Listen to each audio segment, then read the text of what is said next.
Is there anybody here that would like to say hello that hasn't said hello or? Yeah, anybody here for the first time? Oh, Sharon? Hi. Hi, Sharon. Hello. It's your first time here? I was in about 3 weeks ago, and now I'm making it a priority. Oh, well, good for you. Good for you, Good Sharon. job. Okay. Making yourself a priority. Hello and welcome to Lulu's Way, Healthy Food, Healthy Life. My name is Barb and I'm grateful for the opportunity to be your host this evening. In order to keep this meeting free from distraction, we ask that all in attendance please mute yourselves unless you are speaking.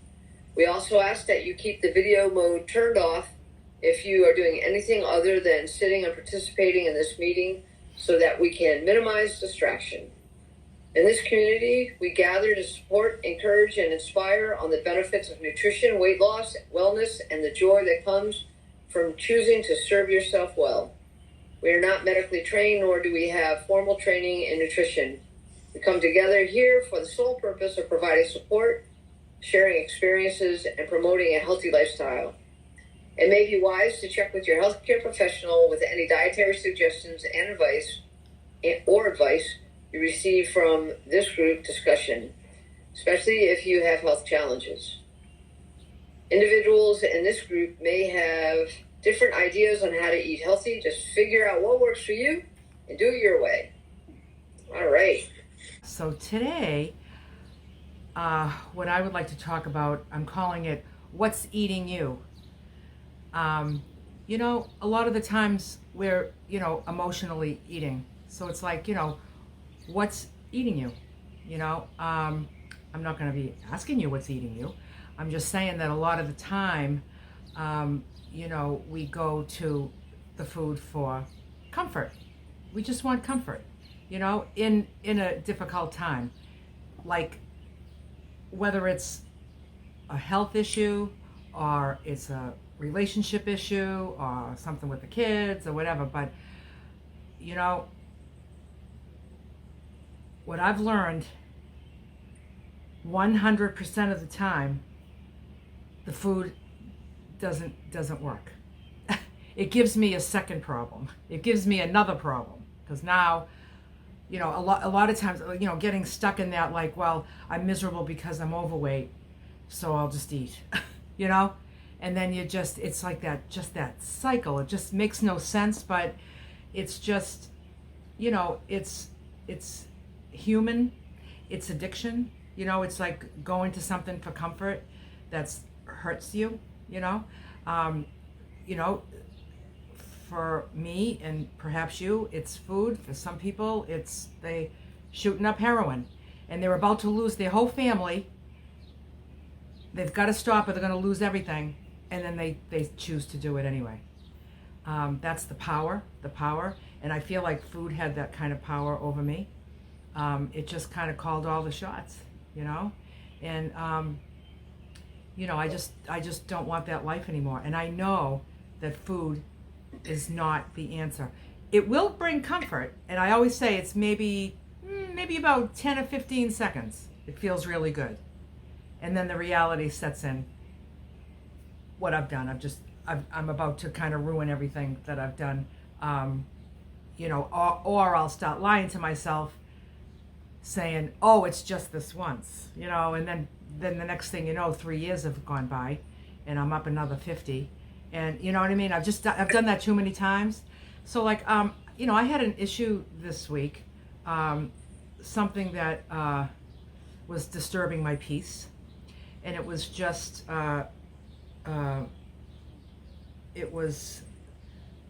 something that, I just want to keep this very vague because I don't want to be talking about anybody and I don't want, but it's just like, I felt like I was kind of accused of something, being a certain way that I know with all my heart that I was not. I know with all my heart, like I always say everything's between me and God anyway, right? So it's like, you can think whatever you want, but I know in my heart what my intentions are, and it's between me and God. But when you don't feel, when there's a chance that somebody doesn't believe you, and you kind of think, it was as as much as I can unravel that and think like, I'm good because I know the truth. I know the truth. It was still, I could feel my peace disturbed a little bit. And the best thing in the world is that food, it doesn't even occur to me to go eat something. It doesn't occur to me to eat something.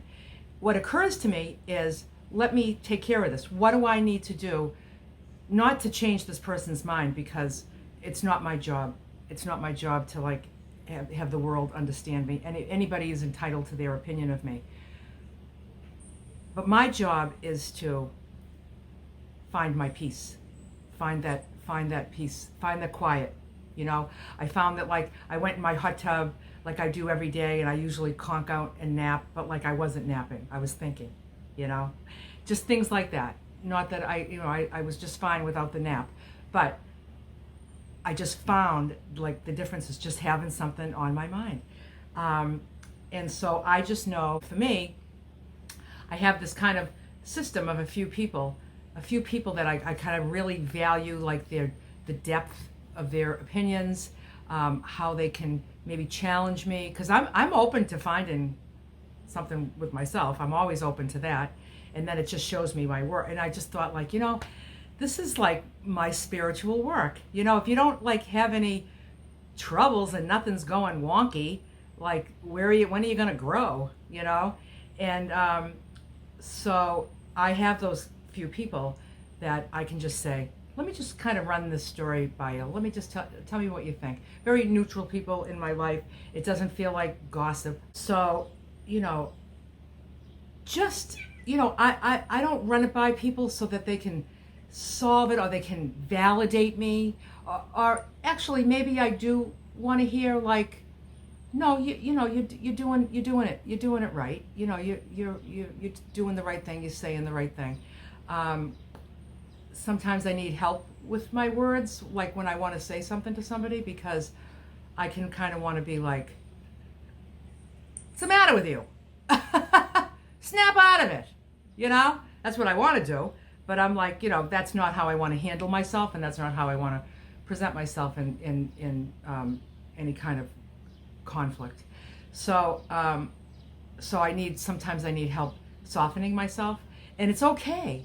It's okay to like admit that. It's okay to say, Lulu, you're a little rough around the edges, And I'm like, yeah, something, I feel like, overall I'm happy with myself, and I also am not perfect, So whatever your thing is, like, it's our work, So like I work at trying not to be rough around the edges, and sometimes I need to call in some help with that, So I guess what I'd like to encourage you is just to really think about, the things that are bothering you that might be sending you to the fridge, or if you've stopped going to the fridge for it, but you're struggling to stay out of the fridge, because it's one thing.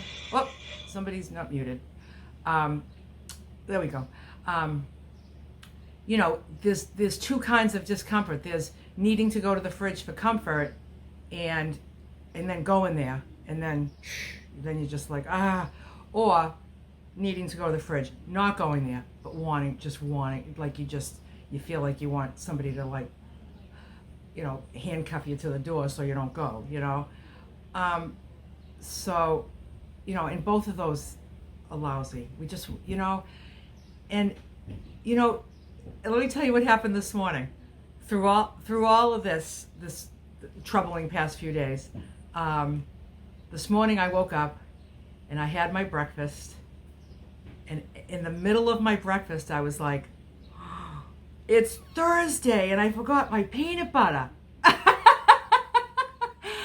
And I loved that. I was like, you forgot about it. You're not obsessed with peanut butter. You're not. Even with like a little bit of trouble in paradise, right? I'm like, I forgot the peanut butter and it's Thursday. It's not like I'm counting down.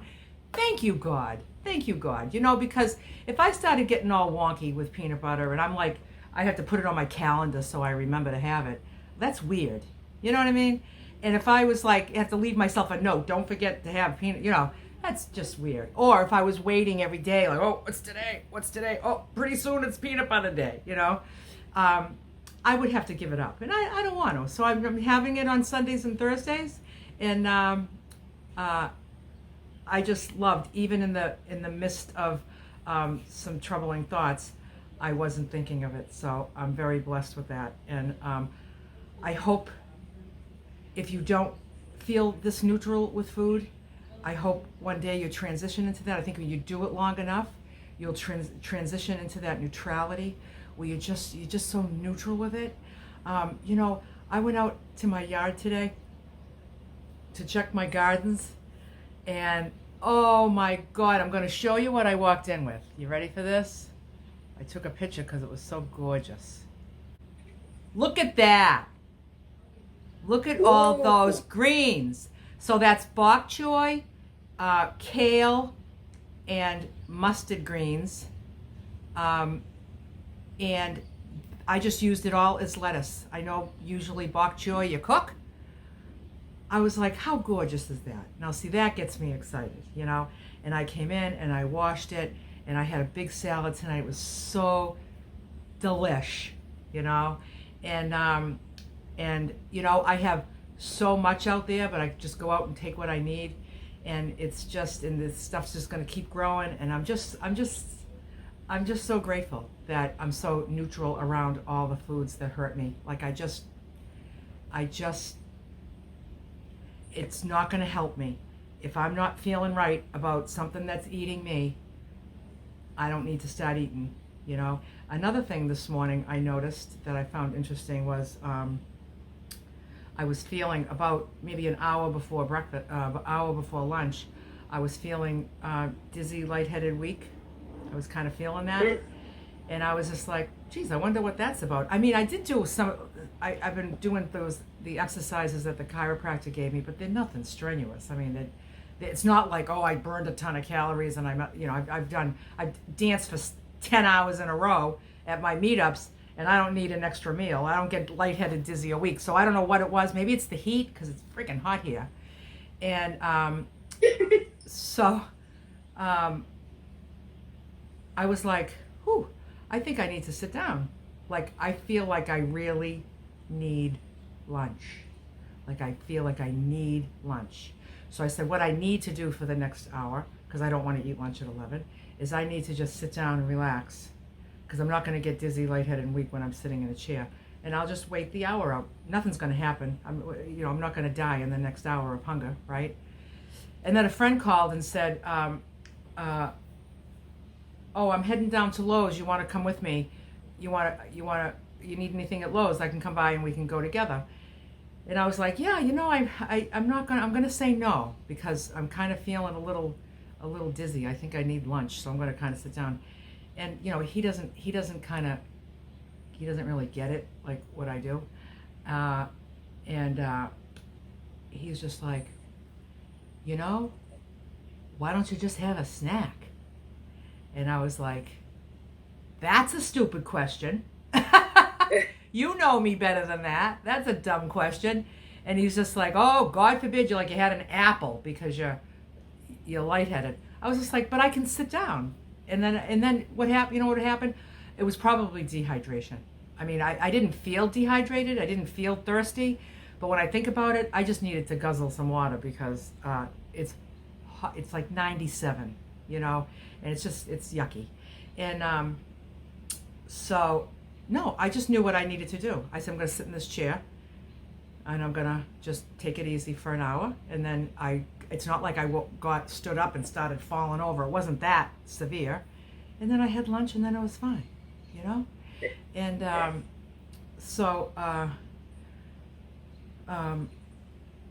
it's just, this is just so important to me.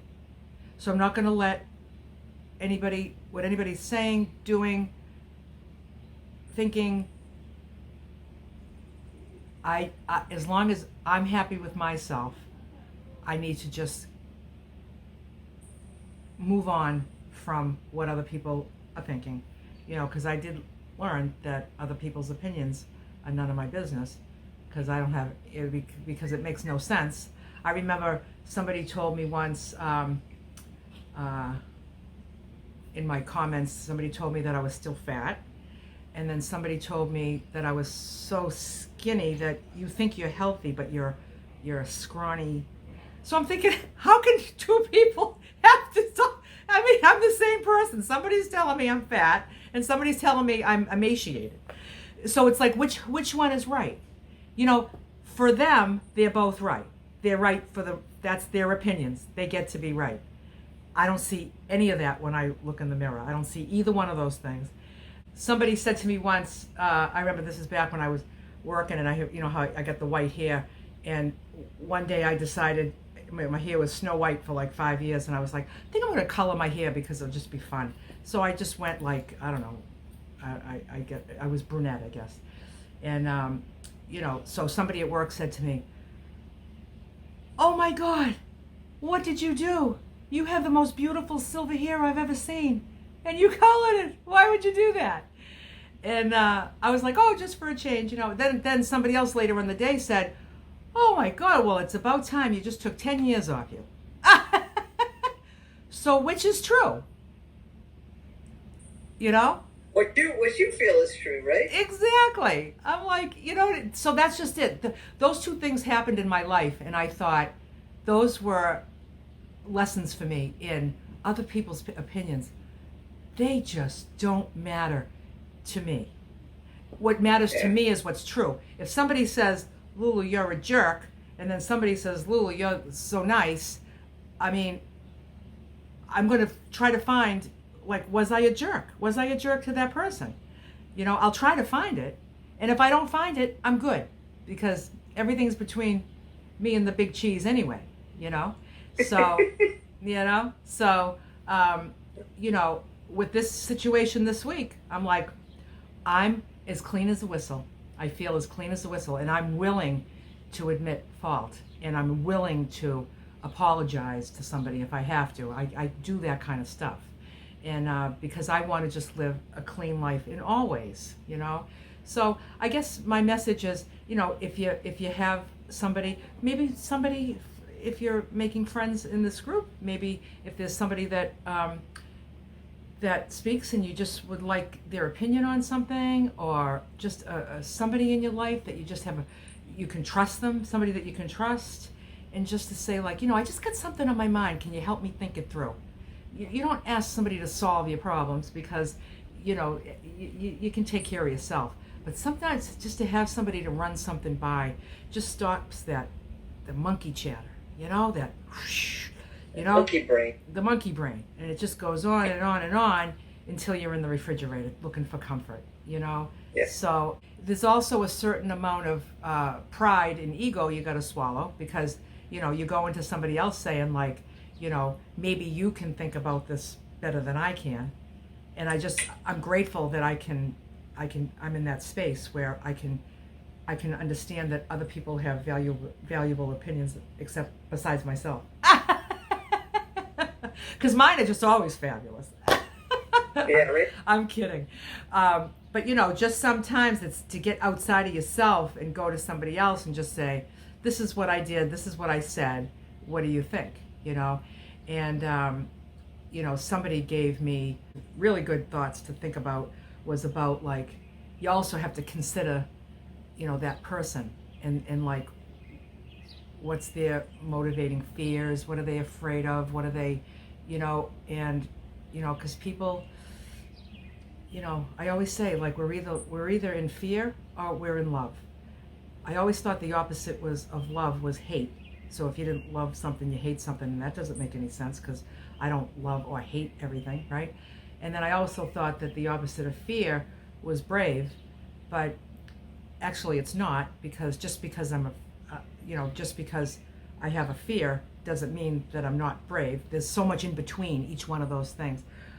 What I've discovered, what I believe, is that there's two feelings. It's either fear or love.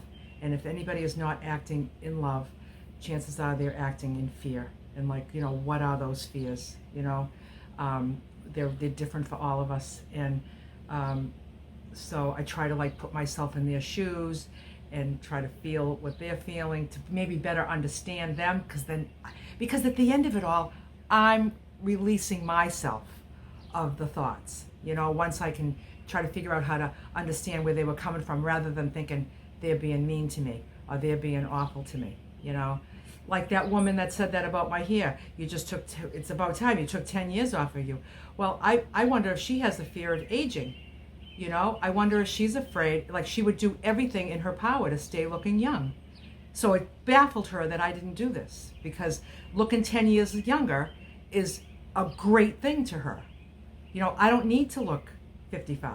I like looking 65, So it's like, but that perhaps, instead of being insulted by that, I could say, oh, she must have a fear of aging. I bet you she spends, $200 on aging serums, and she probably does all these peels and make sure her hair's colored. Maybe that's what she does, because that's really important to her, and she gets to do that. And and she doesn't get me, and that's all it was. She wasn't insulting me, So it's just about just finding more peaceful ways to think about things, so that we can just continue to honor ourselves and not feel like, wow, this person said I was bad, so I must be bad. Now I'm bad. What's the big deal if I'm fat? I'm bad and fat. And it's just like you start going crazy with all these thoughts, So it's just like, I just want to continue to love myself even during these times where I'm struggling to feel okay with certain people, So anyway, that's what I got. What do you got? You got anything on that, Bob? Yeah, that was good, Lulu. It's yeah, there's a lot of triggers that we all have, and I look forward to hearing what other people have to say as well. For me, I think my big trigger is when I don't feel like I'm in control of something, whatever that is. And so if something's not going my way, or I don't get my way, or it's not working out the way I want it to, whatever. And especially when there's conflict, I'll just say, well, I can do anything I want, so I'm going to choose to have a pizza tonight because I can if I want to, and then I get this holier than thou attitude, and I get derailed. So I've seen it in the past. I know that this is a trigger for me. So I try to just stay level-headed and, not. I haven't had any conflict in 7 months, or I'd say in over a year and a half since I started this. Thankfully, I haven't really had too much conflict, and so I've been able to maintain it. So, but once you get derailed, you lose that focus. We're all on focus right now, right? We're all hyper-focused, and we know what we need to do, and we're doing it, and it's great. But when you lose that, it's a challenge to get it back. Yes. So if you feel like it's slipping, before it slips too far, try to reel yourself back. So that's what I would say about that. But, yeah. So because chances are something's bugging you. There's some kind of a fear coming up, and not having control is a fear. Oh yeah. Actually, I have a list of what I consider the 7 top fears that some of us experience. They're the fear of not having control, the fear of losing control. Those are 2 separate ones, because not having control is different than losing control. Losing control is like I had control and now I lost it, when you really never have control over anything anyway. So you know what I'm saying? So not having control, losing control, a fear of other people's opinions, the fear of losing what I have, the fear of not getting what I want, fear of not getting what I need. 2 totally different things, wants and needs. Yeah. Everything seems like we need it, but you can really separate it out. I just want it. Do I want it or need it? Am I not getting what I need, or am I not getting what I want? And then there's what's the 7th one? That was here. Not having control, losing control, losing what I have, other people's opinions, not getting what I want, not getting what I need.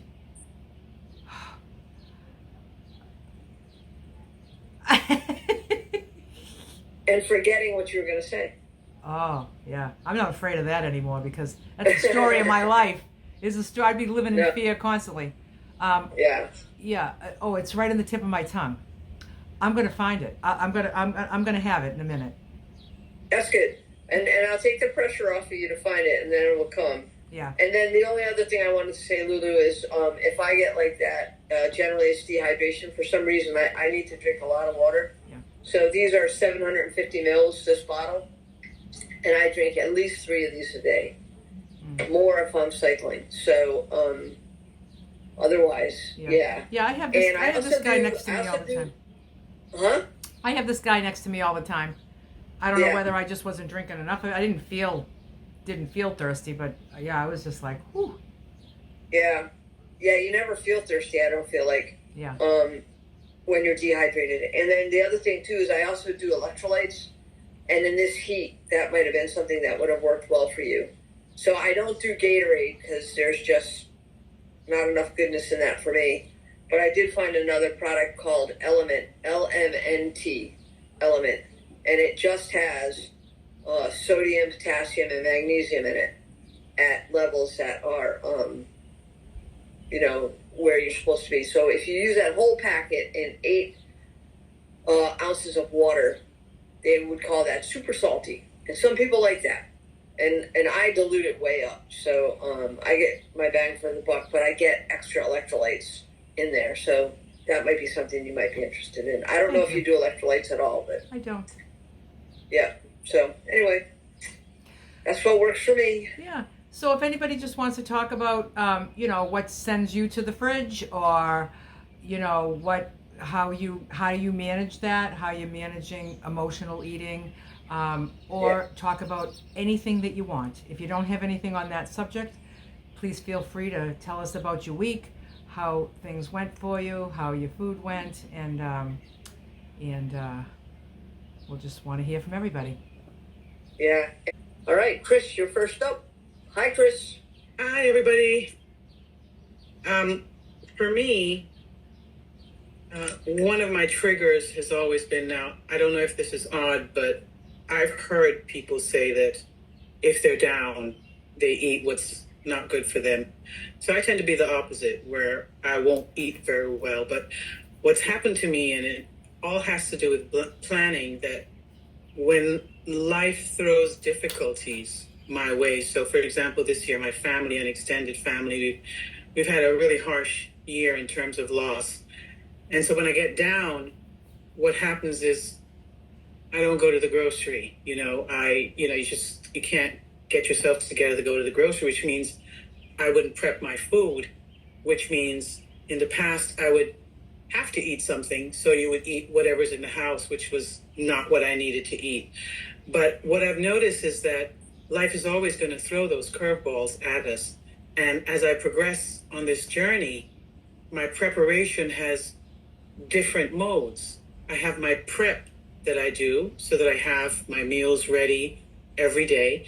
But there's sometimes when life gets really busy and I don't. So I have stock items in my freezer that I can pull out if I have batch cooked anything, so that I can stay on track. And I've noticed, and that's not something that came easily. It took many trials, many failures. And as Barb and everyone says, you fall down, you slide down the proverbial ladder, and then it takes you 6 months or a year or 2 years to gather your forces to try again. So for me, one of the things that I really have to focus on is not being in a position where if life throws those curves at me, I don't have something that I can prepare quickly to eat and stay on track. So that's worked for me. But that's really my trigger, when life throws real sad instances in my life and I just can't do the day-to-day that I would normally do when things are on an even keel. So that's what works for me. Just making sure I'm prepared in different scenarios just to be able to eat right. Yeah.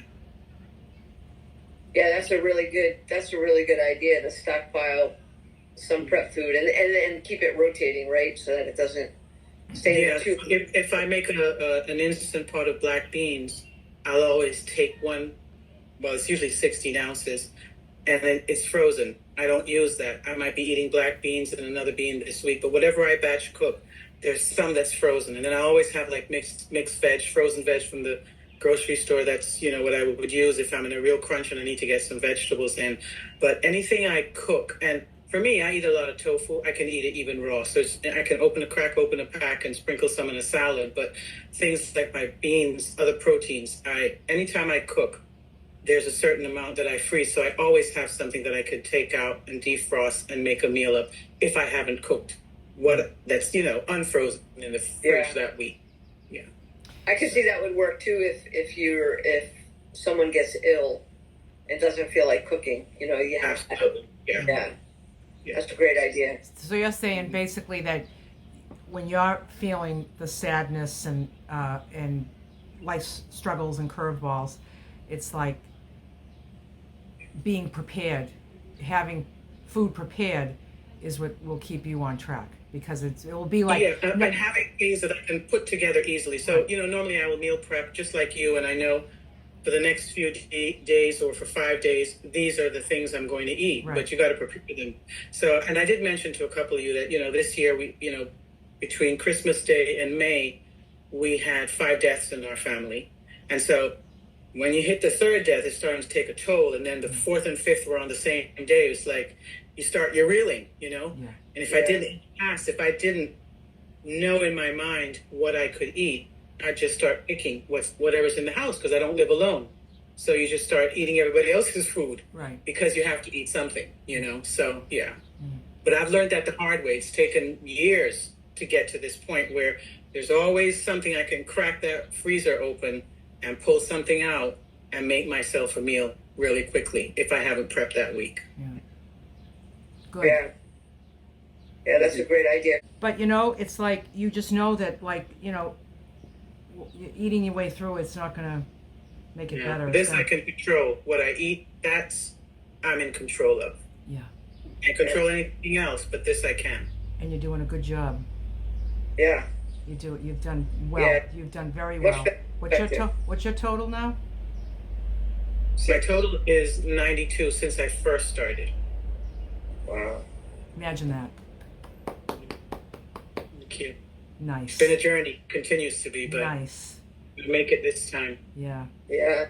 You got this. We have all these lessons that we learn along the way to make it so that we can continue to do the right thing for ourselves, right? And this community where we can just talk about it openly, truthfully, whether you have a good week, a bad week. That's been the most beautiful thing in our encounters, that I don't have to hide. Yeah.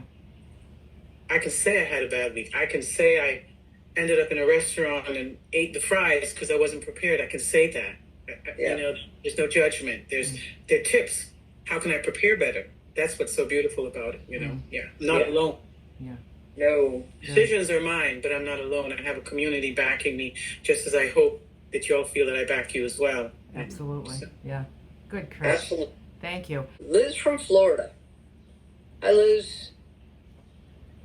Hi, everybody. Hi, Liz.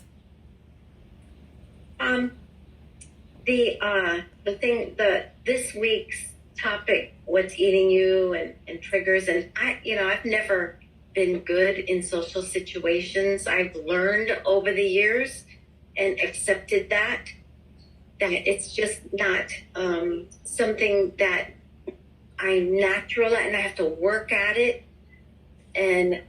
But when I was younger, I didn't know that was something that I wasn't necessarily good at. I just thought I was like everybody else.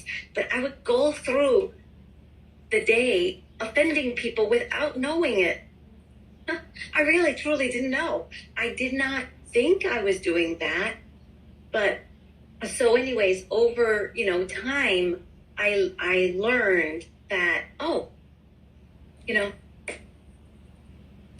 that's not appropriate, or I probably could have said it in a nicer tone or in a nicer way, or, and that is something that I'm blind to. I'm also blind to social cues. Like if someone is offended, I don't see I can't read their body language. And so anyways, for whatever that's worth, it for me, I know I'm like that, and so I am more sensitive as the years are going. I've learned that I'm like that, and so now I'm sensitive to other people being like that. And so when I learn something that someone's hurt my feelings,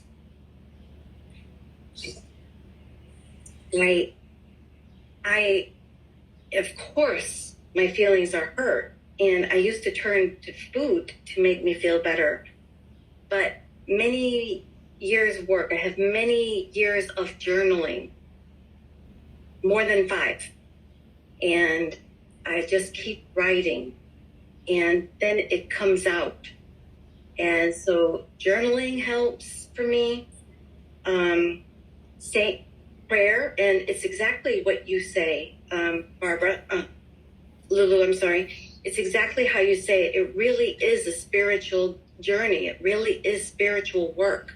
So I know that I want to learn from it. So I'll pray, and I'll say, let me learn from this, Lord. What is it that I need to learn? And that's how, over the years, by doing that, that's how I've learned, I'm not a natural social person who just naturally knows what to say and how to, say it right. From my spiritual work and from my journaling and my praying, and that never ends. Sometimes I will send an email to God, and I will let my heart out in that email. Just let it out. Just type, because I'm at work, and I'm type out. I'm fuming, and I'm typing out what I feel.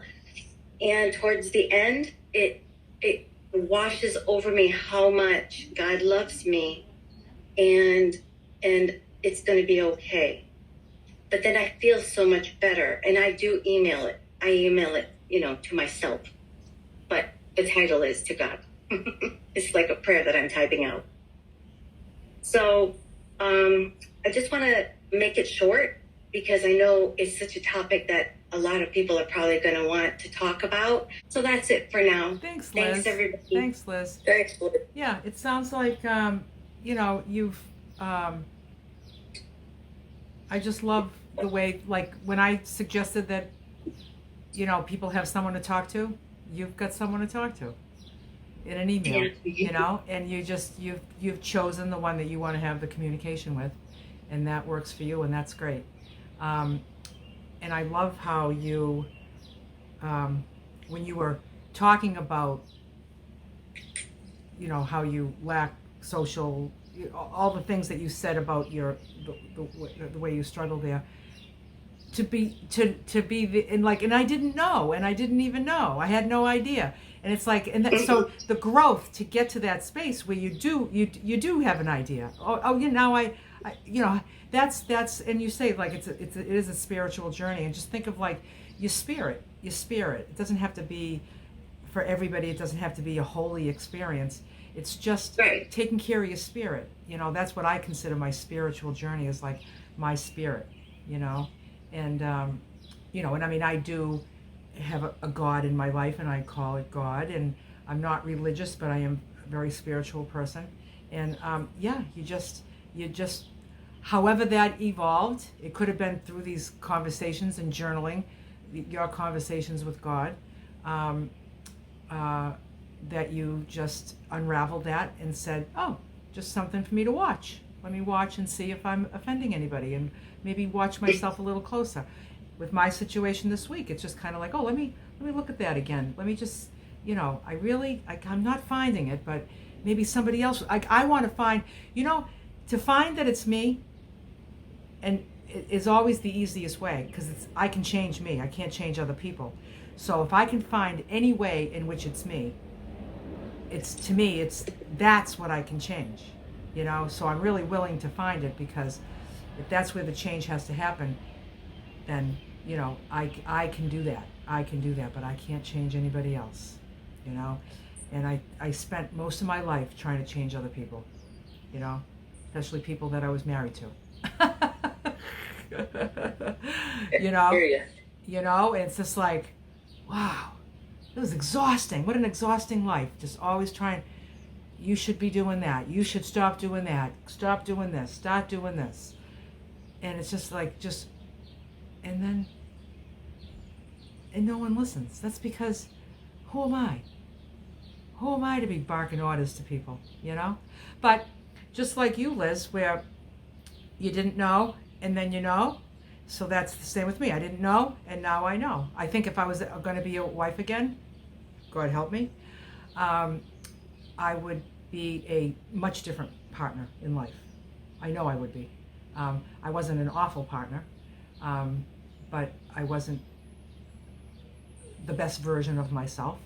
And it's okay. It's okay for me to look at that and say, yeah, I would do it different. All my relationships in my life, they all need to be managed carefully. These are people that are independent of me. They're not here to serve me. They're not here to twist around into a pretzel to try to please me.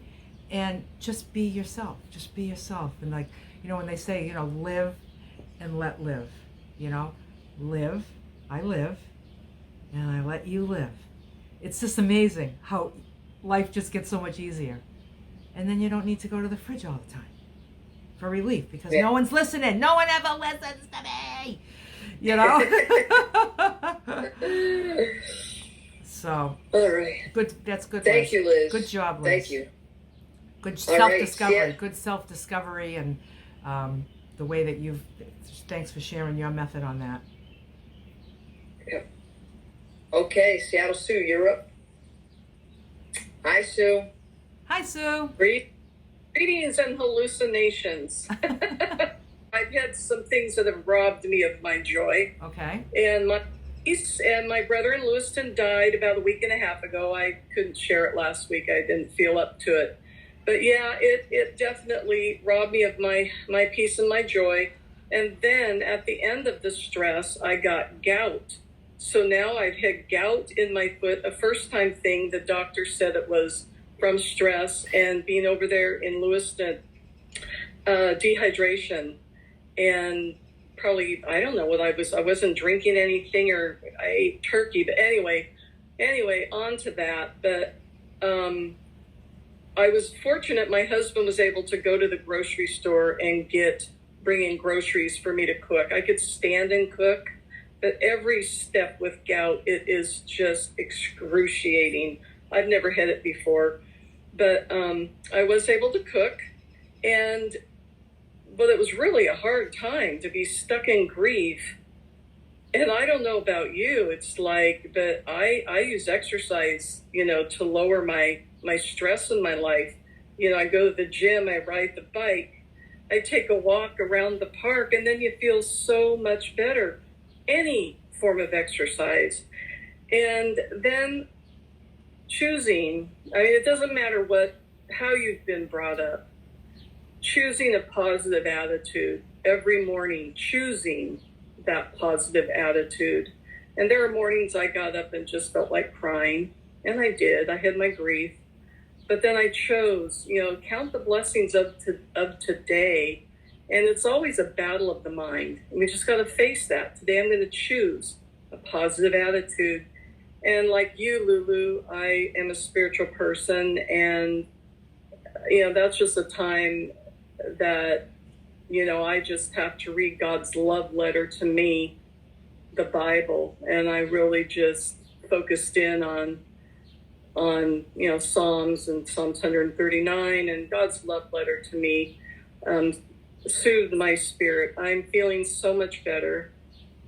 And anyway, but that's what's been robbing me of my peace and my joy, but so much better now, having that time with God and the prayer.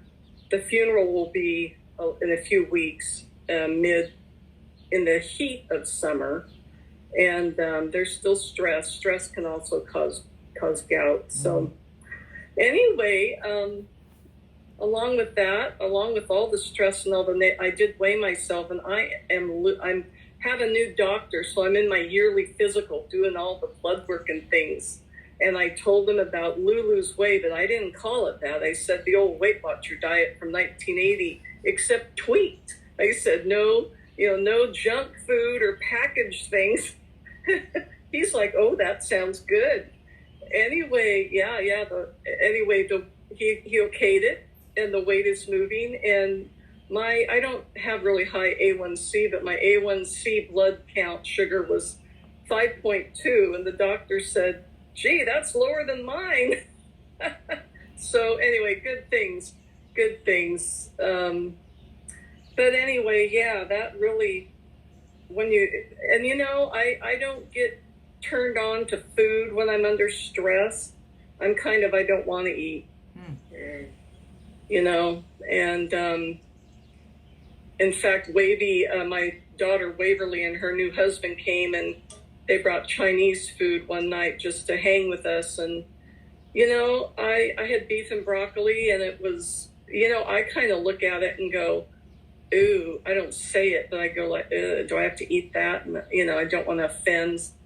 So I ate a little bit, and that's fine. The scale still went down. So that's not, that's not an every week event. But I'm not going to beat myself over the head, when that happens. So anyway, that's about it, guys. I'm thankful for these meetings to keep us on track, and I'm anxious to see what my blood work will be in 6 months to see if my cholesterol's gone a little bit lower. So, yeah. And that's all I got to say. Yeah. Oh, I'm sure your numbers are going to keep going in that direction. I have a feeling. Yeah, you keep doing what you're doing.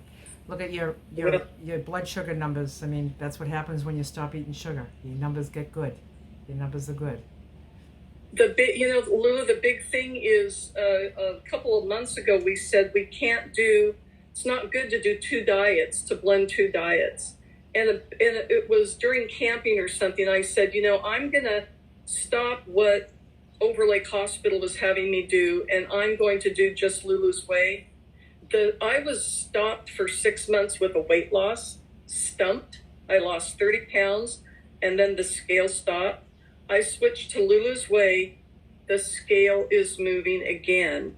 So that was a good tip for me, is do one diet, and you have to modify it for yourself, a little bit here and there, but tweaks.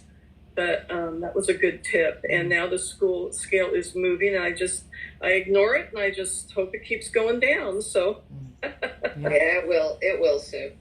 Good. And good. And like about your loss, it's unfortunate, and also grieving loss steals joy. So it's like it's totally normal. It's not like go snap out of it, let me figure out how to end this pain. It's like that's grief is like a process, opposed to somebody pissing you off, where you just kind of like, okay, let me figure out why I'm mad, because I don't want to be mad. I don't want to be irritated with anybody, but to be sad when you lose a family member is just totally normal. And I encourage tears. If I feel like tearing, let's cry for 2 minutes, and then you're good for 2 days, and then you cry for 2 minutes, and then you're good for 2 days. And but I have 6 people in my I got a low battery. 6 people in my family, and I'm the baby of the family, and there's only my sister and I left. So I've lost 4 people in my immediate family. And so, been here, done that, and it's hard. But like I said, I'm very glad that I got God's love letter to me in the Bible. And I'm well versed in it. Yeah. And So, and then you just know that you're okay, and you know that your brother's okay. Yeah. Everybody's Yeah. okay. Absolutely. Yeah. So Great, Sue. that's all. Thank you, guys. All right. Okay, Pam from NJ. Pam, is it hot down there? Yes. I had to move rooms because everything, it's hot everywhere. Yeah. Yeah, that's torture. And, well, that's kind of one of my little glitches I ran into again today. I found out yesterday my son needed me to come out to Jersey City and pick him up at 1 o'clock at work. Now, I don't like city driving. Then I got to go over the big Pulaski Skyway and oh, I hate it. Awful.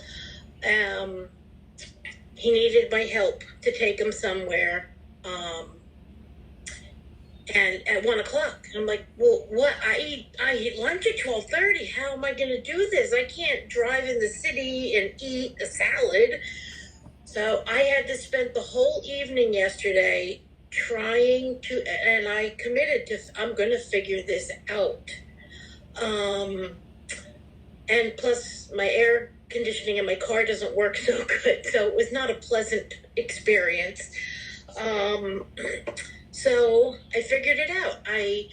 Right before I left at 11:45, I heated, because I did some prep cooking yesterday, I heated 13 ounces of my cabbage, onions, broccoli, like all kinds of veggies.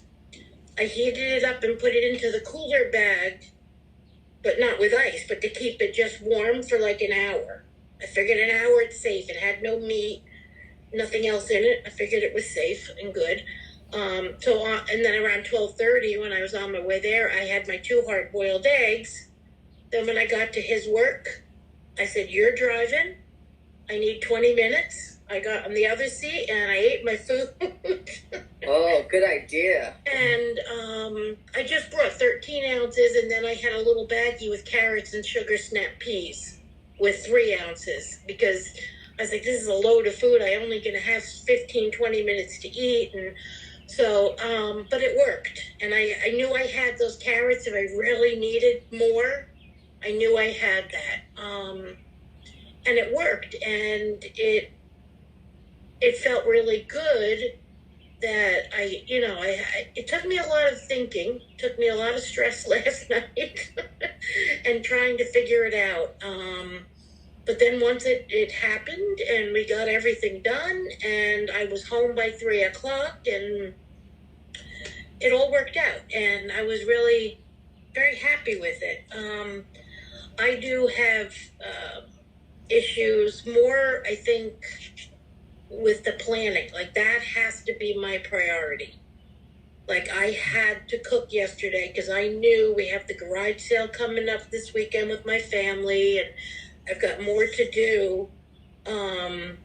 So I want to be able to get to the pool in the afternoon, so I have to cook for 3 or 4 days.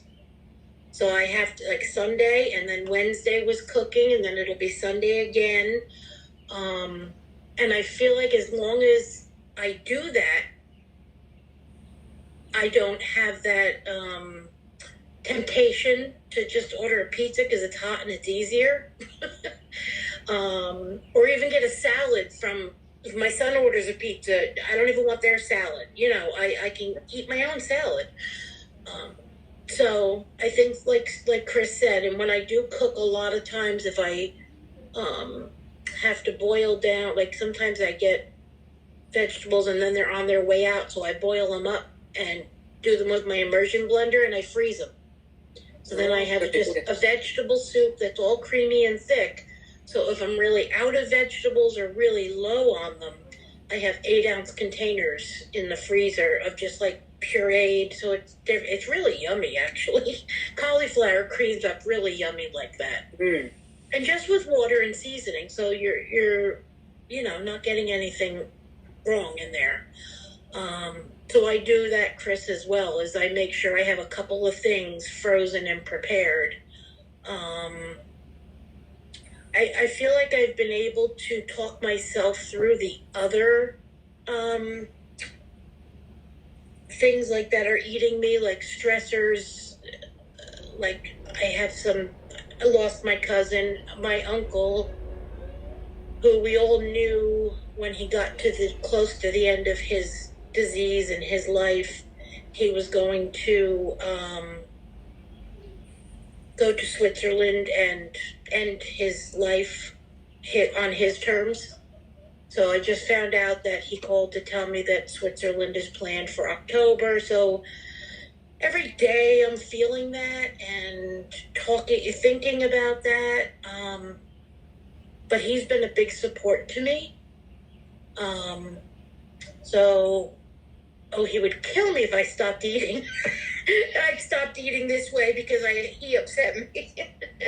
So, there's no reason to stop that because it's not going to do me any good. It's just going to get me in good, very possible way because he has pancreatitis and my grandfather died of pancreatic cancer, his father, and we got a lot of that in the family. And if I stop eating this way, then I could just be following along his footsteps. So I keep reminding myself that. But yeah, and being here with everybody is just the biggest help of all, I think. Okay, that's enough. Oh, yeah. Thanks, Pam. Thanks, Pam. Thank you. Yeah, you're doing what you have to do, and he's doing what he has to do, right? Yeah, He gets- and I He gets to like choose. my yeah. mom, it's her last family member except for that aunt that I picked up in Virginia, who she can't get up here unless I go get her. So it's like, and my uncle would come out here frequently, off and on. So my mom doesn't really, it's like her last person, except for her kids. But we're all very accepting of his decision. Nobody is upset about it. Do I want him to leave me? No, that's selfish, but that's it. And I talked to my sister about that, and I said, us feeling bad and not wanting him to do this is all selfish. We have to think of him. And she's like, yeah, you're right. So but he would not be happy with me if I faltered off of this because he's been a huge support for me. How nice. Oh, good. What a nice man. Yeah, he's my guy. He's my guy. He's the guy. Let me just tell you something, Pam. I'm just like looking at you, like your shoulders look different, your face, your neck. I can just see it all through. All I see is you from the shoulders up. But I'm just just really noticing just how you're shrinking. I realized I really need to order or find some bras. So I had to measure myself because I have no clue. And I've lost way more inches than I even realized. Yeah. Like, it's just, Wow. All of the sudden, this last, between May and now, it seems like everything just, transformed or moved or something. I don't know exactly. Yeah. Yeah, But you look good. Everything shifts, right? Right. Yeah. It shifts, right? Yeah. Yeah.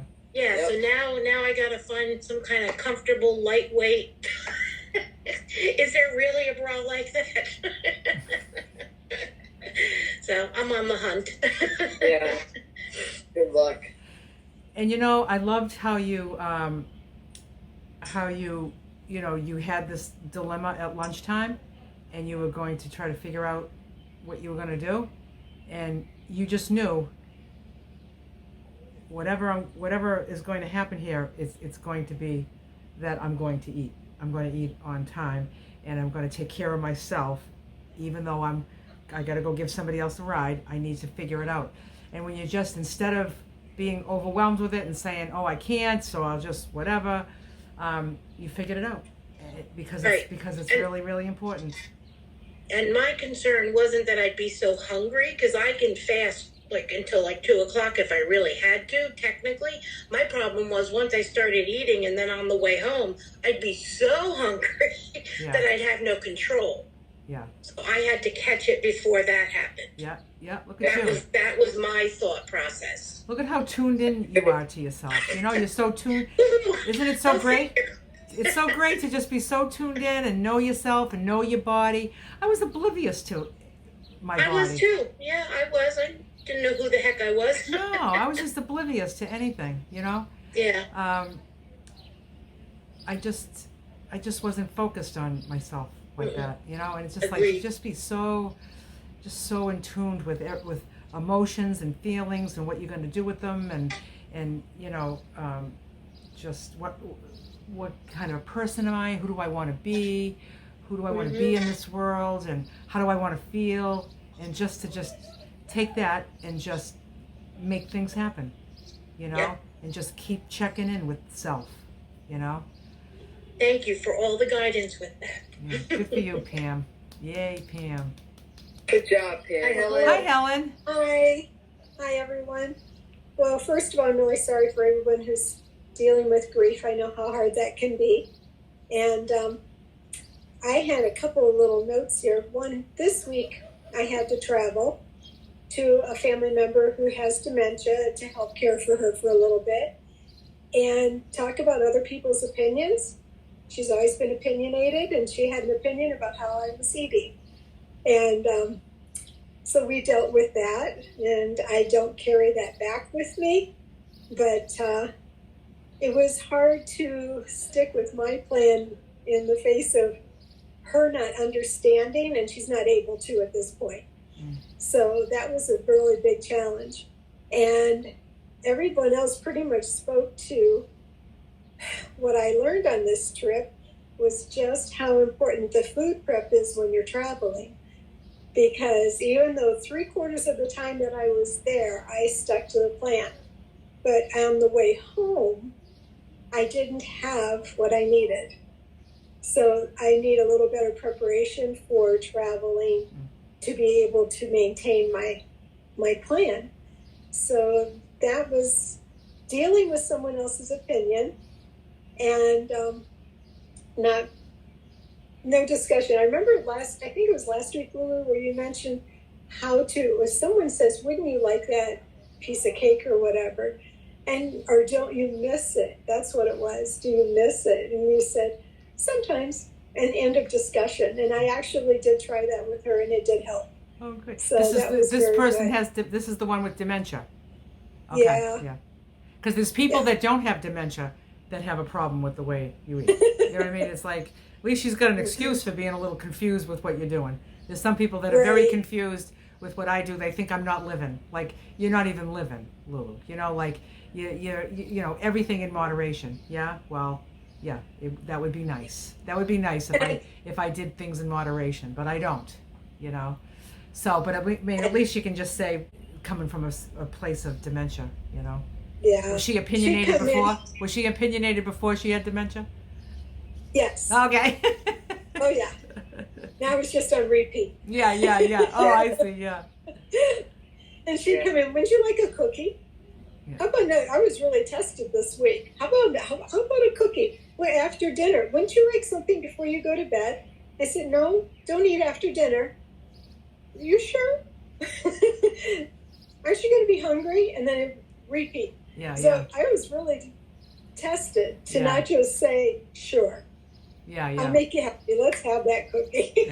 Because she likes to please, you know. So anyway, there was that. So it was the travel and the food prep. Thanks for all the ideas. And the only other thing I wanted to say today was anyone who is inclined to put their ideas up on Facebook, I look at that all the time for ideas because as I'm getting started with this, I just need a lot of help. Food ideas? Of what to fix. Food ideas? Yeah, like, so you like seeing meals put together or different kind of prep together. The whole veggie thing is just so new to me. Yeah. I did pretty well with the protein and the fruits, but the veggies, which is such a big part of this, is a little bit of a challenge to keep the variety going. I even thought of what Liz had said a few weeks ago about her different types of food each week, with being Italian night, Mexican night, and so forth. So all good ideas, and I thank you all for them. And just, you know, the older I get, the less other people's opinions stick with me as long. But I've always been sensitive to other people's opinions. Yeah. But I'm okay with it now. Yeah, because it's none of your business. Because anybody that can think what they want, and it's like, you know, and if what they're saying is true, it might be something you want to work on. This is what I do. If there's any truth to it, it's something for me to see, and if it's not, it's nothing for me to worry about. You know, about what you said about the cookie and how you know to please her. You know, there's nothing wrong with taking the cookie and not eating it, because I don't know that she would watch you and make sure you ate it. Because I remember I had an aunt She died probably about maybe 4 years ago. She was 94, and her and I were very, very close. And so she would come over to visit me, and she would bring, I made a lasagna last night. She's like 100% Italian. I made a lasagna last night. Here you go. She had a big chunk of it in a container, and I would just look at that. This was a while ago. I mean, I was still working at the time, I remember, because I was like, thank you, Auntie. This is like the best. You make the best lasagna, and I just took it.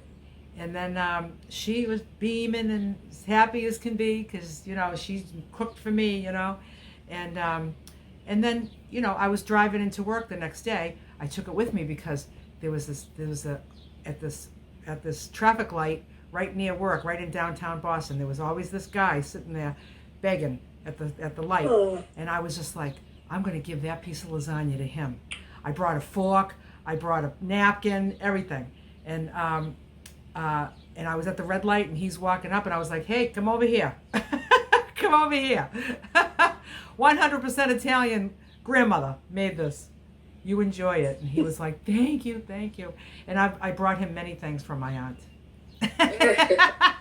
I did. That's a good idea. Because I just took all her stuff. I just took it all, And so you could, I don't know how aware she is, if she would be looking to see if you bit it or anything. I don't know if it's that, but I mean, just take it and just put it down, and just tell her it was delicious, That probably would have solved it. Yeah, you could have. Yeah, and also, or Helen, she might have just kept giving you another cookie and another cookie and another cookie. So and another that thing, could have happened as well. Yeah. Either way, it could have happened. So I think you handled that well. And the only other thing I wanted to say was, you did your food prep, and it wasn't 100%, but you're learning. This is a learning process. None of us came into this with the whole handbook figured out, right? So yeah, you did great. Yeah. So I hope you gave yourself grace that you, maybe it wasn't a perfect food prep, but you did the best you could. Yeah. Right. Thank you. Yeah. Sorry for your aunt. I had a sister-in-law who had dementia, and it's a hard thing to go through. So, just be in whatever space they're in. That's the space to be in, and Yeah, I've learned to not correct her. We just go with it. Yeah. Yeah. And it takes time. So. Yeah.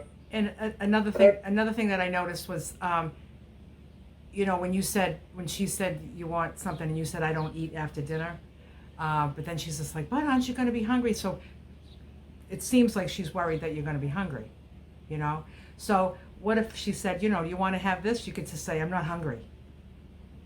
Instead of saying I don't eat after dinner. I'm not trying to correct you. I'm trying to just give you ideas of perfect. To say I'm not hungry. Oh, I'm not hungry. I'm still full from dinner. And then maybe she'd be happy that you're not at her house and you're not hungry, Yeah. You know what I mean? Yeah, she's the hostess. Yeah, exactly. She's like, oh, you must be hungry. You must want a cookie. You must want this. We get it. We understand what she's doing, It's all with the best of intentions, right, Helen? Yeah. Yeah. It is. Yeah, It it's all is. with the best of intentions. So just all day long, just say, not hungry, not hungry, not hungry. Even if you are. And I'm not. Yeah, you're not really, yeah. Even if you get a little hungry, just not hungry, Make her happy. Awesome. Very nice. Thank you so much. Oh, thank you, Helen. All right.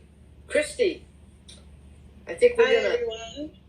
Hi. Hi. I guess one of my triggers really is people pleasing as well. When you go somewhere, even if you are prepared. I told you guys last week we had a Saturday Father's Day barbecue. I went prepared. I did well. Good. I did do well. But it was a lot of fighting. This was my husband's family, and there's a lot of them, and they're Latin. And that's what they like to do. Mangia, that's Italian. And my mother-in-law's, come, eat this, eat that. And there was a lot of barbecue and fat meats and all that stuff going on. And I took a huge salad with my chicken in it. when I was denying the cheeseburger and the ribs, and they're just like, oh, just one cheeseburger is not going to kill you. I go, it could. I could choke on it. I said, they're very sarcastic people, so you have to go with the flow. And I'm just like, no, I'm doing so well. I want to stick to my salad. And you know what? My salad is delicious. And then my sister-in-law is like, well, why didn't you bring enough for everyone? I'm like, because you told me not to bring anything. I asked, you know? And then but meanwhile, they're all gorging out on meats and stuff anyway. I doubt anyone would have even touched a salad. No, they didn't want so salad. it would have been a waste. It would have been a waste of my salads, you know? Yeah. But that used to be, and I mean, I'm not saying I'm perfect yet, but I did do good Saturday. And it's always been a thing. Even just going over to my mother-in-law, she always likes to give food. They always give. Oh, you have to have coffee, and you have to have bread with your coffee. And, oh, that's not enough. Right after coffee, she's giving food. And I just take my salad when we go over there, because we go over twice a week usually. They live close. I'm here in New York City. They live 10 blocks from me, my mother-in-law. So I take my salad, and that's what I say. Oh my goodness, I am so full from the salad, which usually I am anyway. I'm like, if I try to even put a bite of rice in my mouth, I'm going to get sick. That's what I just say. I'm just so full, I can't. And then another thing, when I first met my husband, I was very, very skinny. And then I gained a lot of weight over the last 10 years, or give or take. And my mother-in-law is she's not nasty. She just says everything that's on her mind. And a few years ago, she started saying, you're getting too fat for my son. You're getting too fat for my son. You need to go on a diet. And now that I'm eating healthier, she wants me to eat. And I said, listen, make up your mind. She's 91 years old, too, now at this point. I said, but I tell her, listen, make up your mind. She's in good health. She still cooks and cleans for the family that don't even live with her. She does all of this stuff. And I said, make up your mind. Do you want me to be fat for your son, or do you want me to be thinner and healthier for your son? If you want me to be thinner and healthier, let me eat my salad and leave me alone. But that's how she is. You have to be straightforward with her. And that's how the whole family is. So it's like, we're not being rude. That's just how she talks to you, and that's how you have to talk to her. It's the whole family. He has 8 siblings, and they're all on your case about things. So once I start looking all good and everything, they're going to be like, what are you doing? Oh, now you want to know? So, but that's how it's going to be. That's how they are. Sorry, I got a little off. But that used to be my thing. I think that's how I gained a lot of my weight, was people pleasing with the food. Yeah. And because my family's not like that. You eat what you want, and, you go from there. But they eat a lot in my husband's family. And, but I do, if I can go a little off the subject, I had, Sue, I also had a yearly exam this last Tuesday, and they weighed me, and I said, okay, fine, it's probably not budged very much. Well, I'm actually down 6 pounds in 2.5 weeks. Wow. So I'm really happy about that. And it's not the only thing that went down. My cholesterol went down 4 points. I know it's not a lot, but for 2.5 weeks. And my blood pressure, it wasn't really high, but it was 138 over 97. Now it's 123 over 89. I'm looking at my notes. Nice. And also I'm hypothyroid, and it went down just a couple points. Nothing to change the medicine yet, but I told her what I was doing, and she goes, keep doing that, and we'll keep lowering your medication, and who knows, you might go off of it. Because they always say you can't go off thyroid medication, but you can if you live a certain lifestyle for a good amount of time. I did look into that. So everything is heading in the right direction health-wise for me. So that it does keep me motivated. Yeah. So I wanted to share that in case I'm not the newest one here and need some more motivation, that the numbers start looking better even after 2.5 weeks. Yeah. So I was really excited. And also for Pam, with the car, eating in the car, I'm so glad you mentioned it, because that's what I'm going to be doing tomorrow, because we're going to be going out to Long Island It's a little over an hour one way. And it happens to be right, we're leaving at 10:45. We're not going to get out there until almost noon. And I'm like, oh, and then it's my son's 14th birthday tomorrow, and they want to go to a burger joint. And I'm like, oh my God, this is going to be such a big temptation. Yes, they probably have a salad, but it's going to probably be really crappy and like very minimal, and they're going to charge a fortune. So I think my husband's driving out, I'm driving back. I think I'm going to eat in the car on the way out because it'll be around noontime. And I might be like 20 minutes earlier. I usually eat around 12:30, but I'd rather be nice and full on a salad before we head into the burger place, and then I'll just have like some water or maybe an iced tea or something, just to not look weird sitting at the burger joint, not eating anything.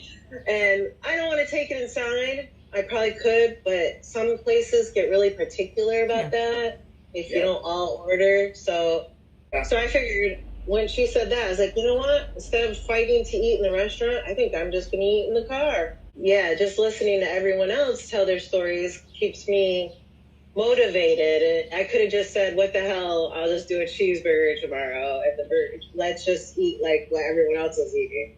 But I've really been enjoying my salads. Speaking of which, Helen, you said, sharing on Facebook to mix it up. I'm kind of getting in Lulu's situation where you don't always really need to mix it up. I've been finding eating the same thing almost every day has been really beneficial. And to get my veggies in, I've actually been doing the salad for lunch and dinner because I just put at lunch, I don't do the carb or the grain or anything. I just do the salad and a protein. But it's not just green salads. I've been putting like mixed veggies in there, broccoli, any leftover vegetables. I just dump it all in and just add my protein on top and a little bit of whatever dressing or oil or whatever I'm using. And then I've been doing it for dinner, and the only thing different with dinner is I add the grain or the sweet potato. I've been doing the Japanese sweet potatoes, delicious. So that's what I've been doing. I've been like loving my salad. I didn't have a salad at my mother-in-law's the other day. I didn't eat it all. I just had water because I wasn't prepared. Didn't take my salad. And my husband said, don't do it. Don't go off. Don't eat any bread. He was actually very motivational for me because they were having some pizza and then she was having her coffee with bread. And he's like, you got water with you? I took my giant water with me. So that really helped. Yeah, thank you guys for always being here. I love the group. Everyone's so great. Can't wait for Thursday evenings. Thank you guys. You and Helen are both, just learning, right? So you have to give yourself the grace, and you're doing wonderful, and your numbers are good. And, and you're seeing. That was really inspiring. I'm like, can I have a checkup like every month and a half? Yeah, I know, right? Yeah. That's lowering your blood pressure and getting your numbers within range. And I also have hypothyroidism, and when she saw that I had lost weight, we checked it right away because I was in between appointments anyway, and so it's good that you get it checked, and so that's awesome. So I get mine checked every 6 months, but so I am going back in 6 months because I told her what I was doing, and even though it was only 6 pounds I lost from the last time that they weighed me there, and just in general from here, because I've been kind of like maintaining my 252 pounds for a while, because I'm like, oh my God, I can't go any higher. So I'm like kind of been struggling to keep that. So it's been like that for about a year. And so when I told her what I was doing, and she asked me what I was doing, I said, I'm doing Lulu's way. She's like, I've never heard that one. So I gave her a brief, what it was. And she goes, oh, that's great. That's great. With the proteins and the carbs and the veggies. And, and I'm like, well, pretty much 90% of everything is vegetables. And, I want your protein. She goes, that's perfect. And So she goes, so she wants to check it again in 6 months because she says if it keeps lowering, we're going to have to adjust your medication. So I'm like, sounds good to me. Sounds like you're on the road. You're on the road. Yeah. You know what I noticed that you said was when you were talking about taking the salad to that party, and when whoever said, why didn't you bring some for everybody, and then you was like, nobody would have ate it, and you said, and I wouldn't want to have wasted all that salad. I just thought about how home, you value, you just really value this really precious, healthy food. Like it's got so much value because you know what I mean? It's like the value that it has to you now. It's so precious, because you're gonna be stocking and restocking when it's gone, and it's just like, no, we don't want to waste any of that. I'm not gonna make a salad for anybody and they eat half of it. I'd be like, what are you doing? Yeah. Well, they do. I've taken salad before, and it does. There's like nobody barely eats it.